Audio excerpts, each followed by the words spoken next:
est 19h. Yorana, merci d'être fidèle à votre chaîne publique. Voici les titres de ce journal. Les aviculteurs ont besoin de nouveaux poussins. Plus de 200 000 sont attendus au pays. Un quota d'importation qui viendra soutenir la filière pour les prochains mois. Si vous ne pouvez pas vous déplacer dans votre bureau de vote le jour des scrutins, pensez à faire votre procuration.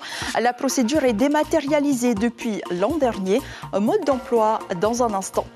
Comment relancer l'économie de la Polynésie? Chaque parti politique possède sa recette qu'il défend dur comme fer. Certains font fausse route selon les économistes. Les explications dans un instant avant de parler santé avec nos invités Stéphane Milan de Ahereia Porinetia et Didier Bandou pour le Yaoura Tenua, ce livre au jeu du face-à-face. Vous l'avez certainement remarqué, les boîtes d'œufs manquent sur quelques étals du pays à la faute au cheptel qui doit être renouvelé. La centaine d'éleveurs ont donc besoin de poussins de race de poules pondeuses. Le gouvernement dit oui. 277 000 vont arriver bientôt. Un chiffre estimé selon les besoins. Les détails avec Priscilla Itev et Patrick Singh. Je suis venu voir les œufs pour nous et il n'y a plus. Impossible de trouver une plaquette d'œufs dans cette supérette de Taravao depuis samedi dernier. Et difficile de satisfaire tout le monde quand il y en a. Je crois partout. Hein. Il y en a des clients, ils viennent, ils demandent, ils en trouvent nulle part. Voilà. Dès qu'on nous livre les œufs, ça ne dure pas longtemps en rayon, quoi. Cet autre petit commerce de la presqu'île est un peu plus chanceux. 4 cartons d'œufs ont été livrés ce matin. Mais la cadence a bien ralenti ces dernières semaines. Avant, j'étais livrée très fréquemment, 2 fois par semaine. Maintenant, c'est très rare. Si j'ai 2 fois par semaine, j'ai beaucoup de chance. Voilà. Sinon, c'est 1 fois tous les 2 semaines. Que les commerçants et consommateurs se rassurent, le renouvellement du quota annuel d'importation de poussins de race de poules pondeuses en provenance de Nouvelle-Zélande et des États-Unis devrait changer la donne. On a donc 277 000 poussins qui sont autorisés à l'importation, plus une marge de 30 000 poussins qui va permettre de favoriser l'installation de nouveaux arrivants qui ne seraient pas encore titulaires d'un quota. Une bonne nouvelle aussi pour Kenny Chan, installé en bio depuis 2 ans sur le plateau de Taravao. Ça donne des idées d'élargissement, d'agrandissement et compagnie, de développement. Peut-être pas sur cette parcelle parce que là, ici, on a déjà 4000 m², on occupe déjà 4000 m², donc peut-être sur une autre parcelle pour éviter justement d'intensifier le mode d'élevage. Au-delà des quotas d'importation de poussins ouverts à la centaine d'aviculteurs de Polynésie, la formation des jeunes devrait aussi être une priorité, estime cet éleveur, afin de pérenniser la filière volaille. J-4 avant le premier tour des élections territoriales et il est encore temps de signer une procuration s'il vous est impossible de vous rendre aux urnes. Et depuis l'an dernier, il est possible de faire sa demande en ligne avec cette procédure, la promesse d'un traitement plus rapide et des contraintes allégées pour les citoyens. Les explications de Stéphane Ratino et Rowan Potoro.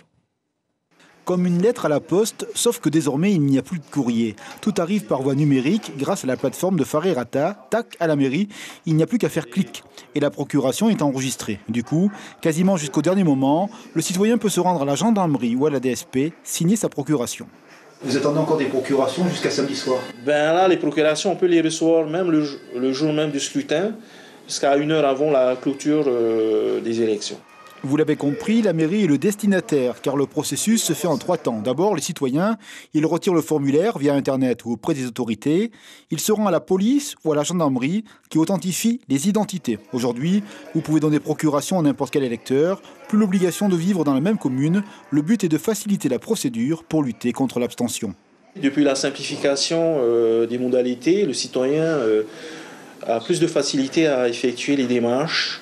Puis en même temps, ça leur permet vraiment de pas tous se tracasser pour pouvoir trouver des personnes à leur place. Est-ce qu'il y a un profil type de la personne qui a une procuration? Est-ce que c'est tous les âges, toutes les catégories? Là, c'est tous les âges, toutes les catégories. Mais par rapport, comme nous sommes en période de vacances, donc la plupart qui sont partis en vacances ont pris leur disposition pour pouvoir donner leur procuration pour le 16. À la mairie de Papeete, à ce jour, 325 procurations ont été enregistrées, dont 10 venues de pays étrangers. Et sans transition, nous ouvrons notre page dédiée à ce scrutin.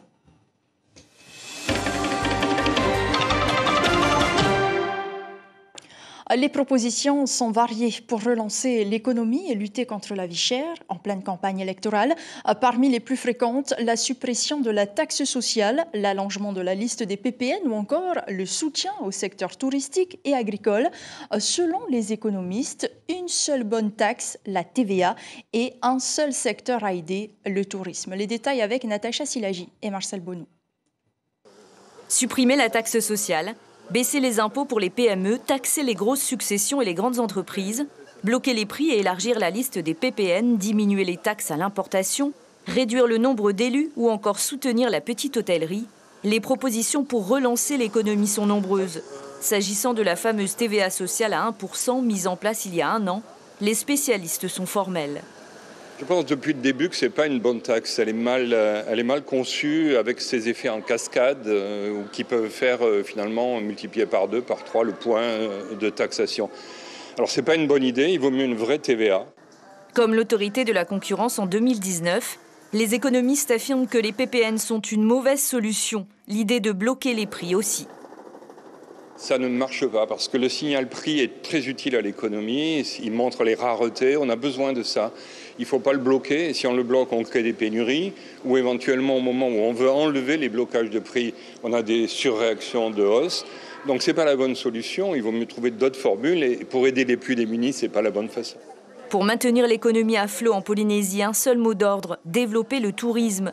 En pleine crise mondiale, ce serait le seul secteur à soutenir avec l'économie bleue durable. On a une petitesse de l'économie qui fait qu'on a des coûts énormes de production. On ne va jamais pouvoir avoir une industrie métallurgique, par exemple. Donc, il faut se concentrer sur nos avantages comparatifs, tels que le secteur touristique, en ayant évidemment des coussins, tels que les transferts de l'État, qui tendent à limiter les fluctuations économiques en cas de coup dur. Encourager l'investissement à travers la défiscalisation, les contrats aidés ou via des impôts allégés pour les PME est, selon les économistes, absolument indispensable. Toute aide qu'on peut apporter pour le tourisme, tout en ne négligeant pas la construction d'infrastructures hôtelières, parce qu'on a beaucoup de touristes qui arrivent, la demande est là, mais est-ce que l'offre pourra suivre? Tout ce qui favorise l'investissement et le dynamisme entrepreneurial est une bonne chose. Quand les analyses économiques s'invitent dans la campagne, aux politiques d'en tenir compte ou pas. Nous poursuivons avec notre face-à-face.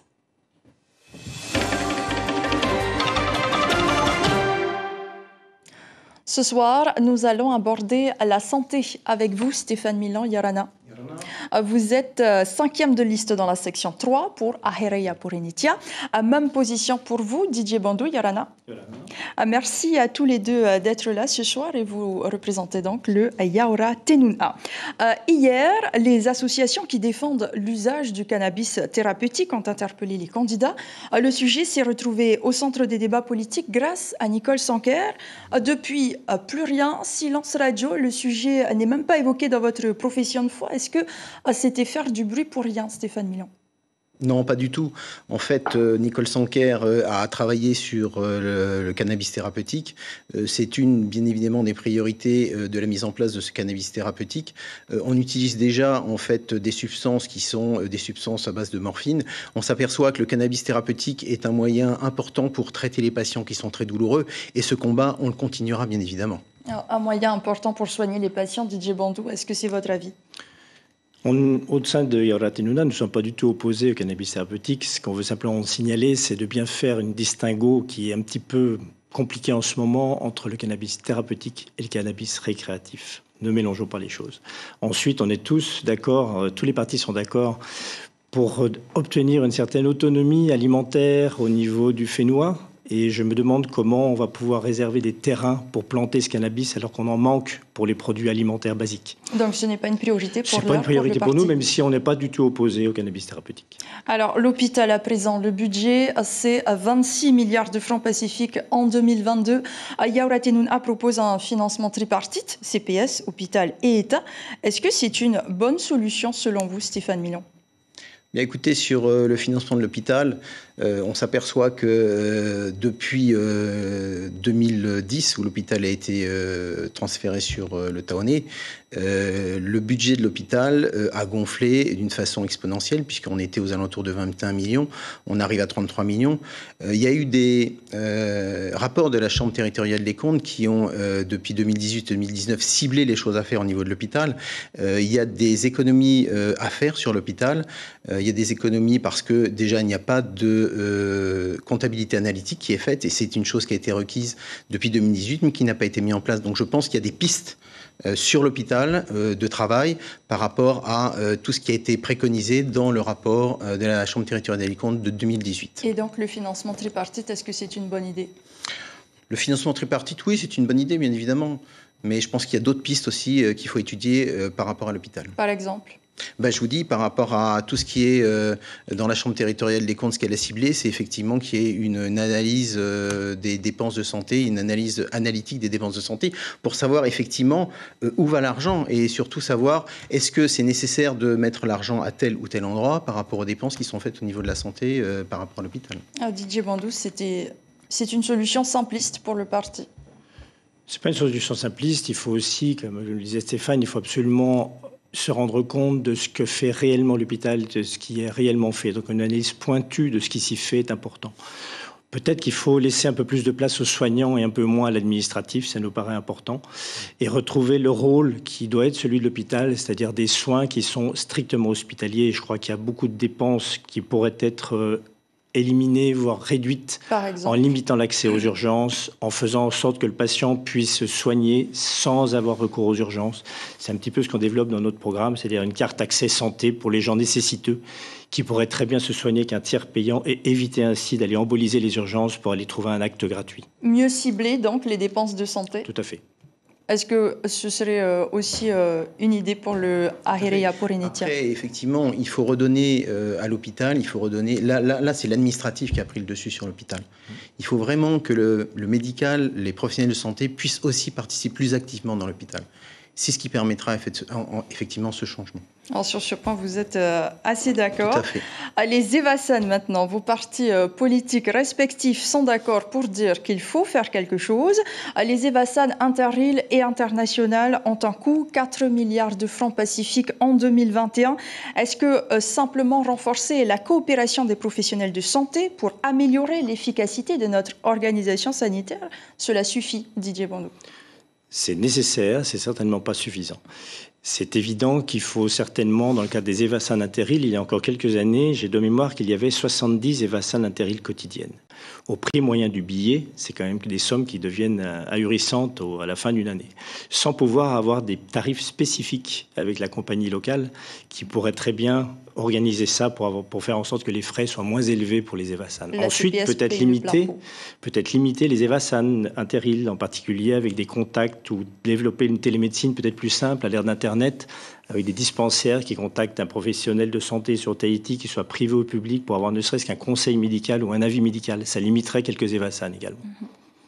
Vous êtes à Ahireia Porinitia, Stéphane Milan, c'est ce que vous préconisez, donc renforcer la coopération des professionnels. Oui, ça s'articule comment concrètement? Renforcer une coopération entre tout ce qui est secteur public, secteur privé, déjà au niveau des établissements, et puis bien évidemment des professionnels de proximité.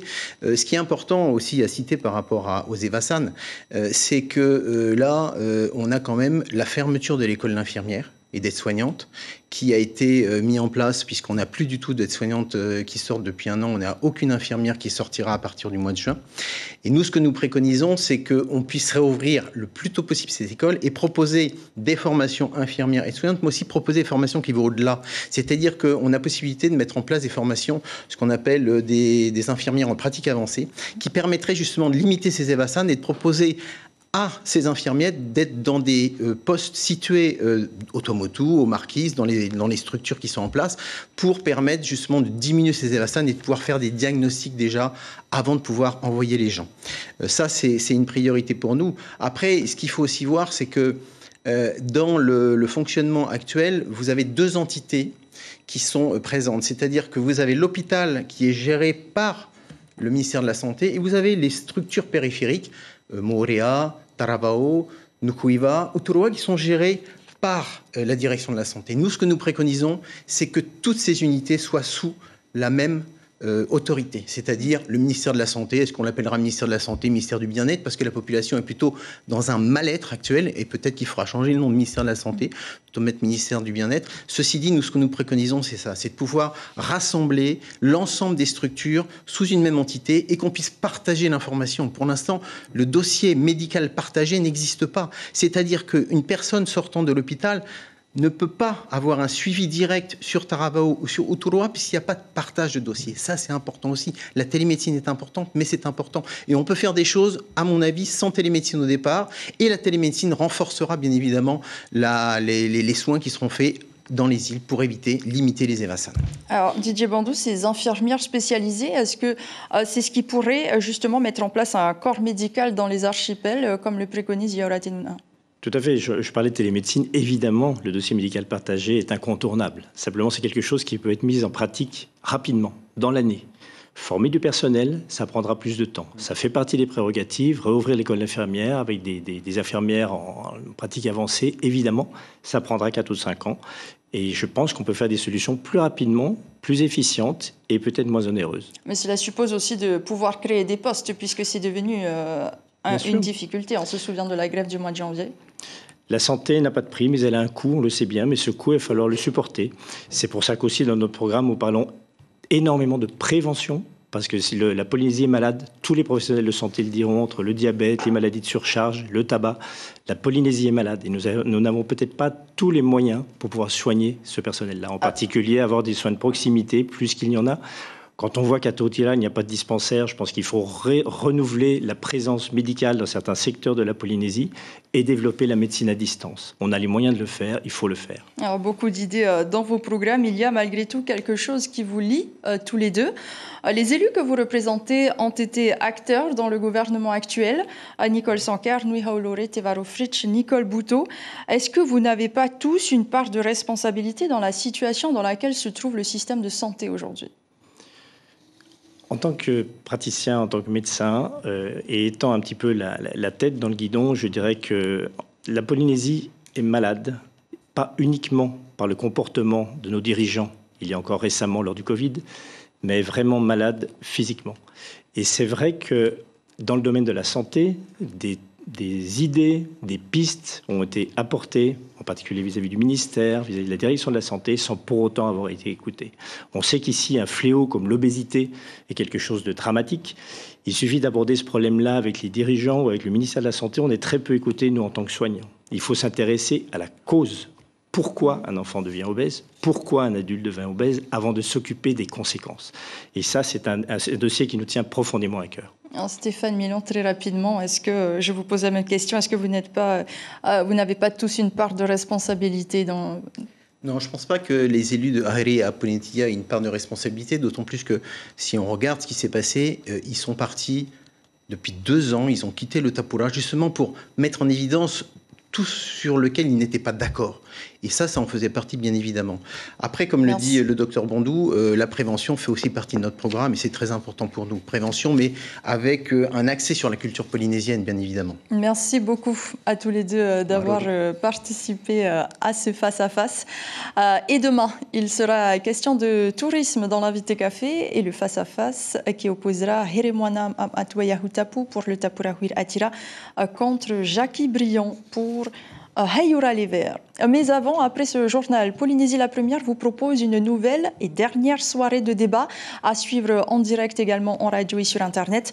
Un dernier réglage technique en plateau ce soir. Place aux candidats de la section 1 des îles du Vent qui correspond à la zone urbaine de Tahiti. Lucille Guichet, vous êtes dans les loges avec les premiers invités. Quels sont les enjeux ce soir ? Eh bien, les candidats des 7 partis en lice ou leurs représentants, en tout cas, vont devoir vous convaincre ce soir. C'est leur dernier débat pour confronter leur projet. 13 sièges sont à pourvoir pour cette section. Le premier tour de ces territoriales, c'est donc ce dimanche. Après, la plupart des partis seront éliminés. Pour se qualifier pour le second tour, il faut atteindre 12,5%. C'est entre 15 000 et 17 000 voix. C'est donc un challenge énorme. Ce soir, nous parlerons d'abord d'emploi. 27% des personnes sans emploi souhaitent en occuper un. Création, contrat aidé, emploi local, caisse de chômage. Nous ferons le tour de leurs propositions. Et puis en deuxième partie, nous parlerons éducation et jeunesse, comment créer du lien social, soutenir et éduquer, soigner aussi. Nous parlerons du système scolaire, mais aussi de la drogue ou encore de formation. Rendez-vous donc juste après ce journal à partir de 19h40 pour ce débat en français. Et juste après à 20h40, rendez-vous pour le débat en tahitien avec Eyata Buluk et ses invités. Merci Lucille et à tout à l'heure. Et c'est ainsi que s'achève cette rubrique spéciale.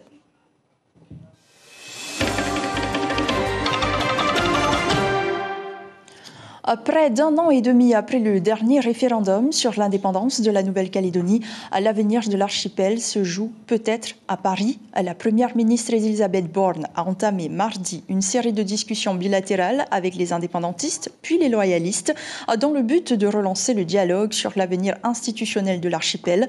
Les deux camps ont exprimé des positions fermes, mais évidemment radicalement opposées. On écoute ces réactions. Sur la question du corps électoral et sur la question de l'autodétermination, nous pouvons en discuter à partir du moment où vous allez nous dire, mais on va trouver ensemble, quelle est la sortie? On va vers où? Voilà. Et pour le moment... Nous, on souhaite que maintenant, il n'y ait plus d'épée de Damoclès au-dessus des Calédoniens, permanente, avec laquelle on a grandi maintenant depuis plus de 30 ans. On a envie de se donner des perspectives, d'avoir des institutions stables. Les Calédoniens ont été très meurtris par les 3 référendums qui se sont tenus, d'un côté comme de l'autre d'ailleurs. Et on a besoin aujourd'hui, ça a été dit, de donner des perspectives d'ouverture à notre jeunesse. Et les réunions se poursuivent jusqu'à vendredi. Retour à Tahiti, le ballet des paquebots a démarré hier soir à Papeete avec l'arrivée du Norwegian Spirit et ses plus de 2000 passagers et membres d'équipage. Certains ont profité des activités proposées par les prestataires à veille été, d'autres ont préféré visiter la capitale. Les croisiéristes qui sont une manne financière non négligeable pour la Polynésie, ils ont rapporté 12 milliards en 2018. Tahiti Tourisme qui œuvre également pour une meilleure gestion des flux et faire profiter les 5 archipels. On écoute ces réactions recueillies sur place. On est parti de Montréal le 23 mars. Et on est arrivé hier soir ici à Papeete. On est passé par Sydney. On était 4 jours à Sydney. Après, on a pris la croisière de là pour se rendre jusqu'ici. On essaie de voir le plus possible la ville, ce qu'on est capable de voir avant de reprendre l'avion en fin de journée. Et là, il y en a 5 qui se suivent. Donc ce matin, depuis hier soir, il est arrivé le Norwegian Spirit. Et donc, quelque part, une belle bouffée d'oxygène avec près de 2000 personnes. Et ensuite, ils vont succéder d'autres, bien sûr, à partir de vendredi et jusqu'à dimanche. Donc, au total, pour 5 bateaux cette semaine, 5 paquebots. Et représentant, on va dire, près de 9000 croisiéristes. On collabore avec l'association artisanale, les îles séparées, avec aussi des spectacles culturels. Ce qui met en avant l'authenticité un peu et le charme de notre accueil en Polynésie. Le paquebot a levé l'ancre ce soir pour prendre la direction de Moorea puis à Raiatea. C'est la fin de ce journal. Voici l'information principale. Plus de 277 000 poussins de race de poules pondeuses sont attendus pour répondre aux besoins des aviculteurs. La pénurie d'œufs ces derniers jours est principalement due aux incidents sanitaires dans les élevages, comme la salmonellose récemment. Mais si ce quota d'importation de poussins pourrait permettre à la centaine de professionnels de répondre à la forte demande à court terme, la formation des jeunes permettrait aussi de pérenniser le développement de la filière. À la une de votre quotidien Tahiti Info, demain, un autre sujet de programme avec ce titre « Logement foncier, les parties en terrain connu ». Merci d'avoir suivi ce journal. Vous retrouverez dès demain Cybèle Plichard. Prenez soin de vous et à lundi.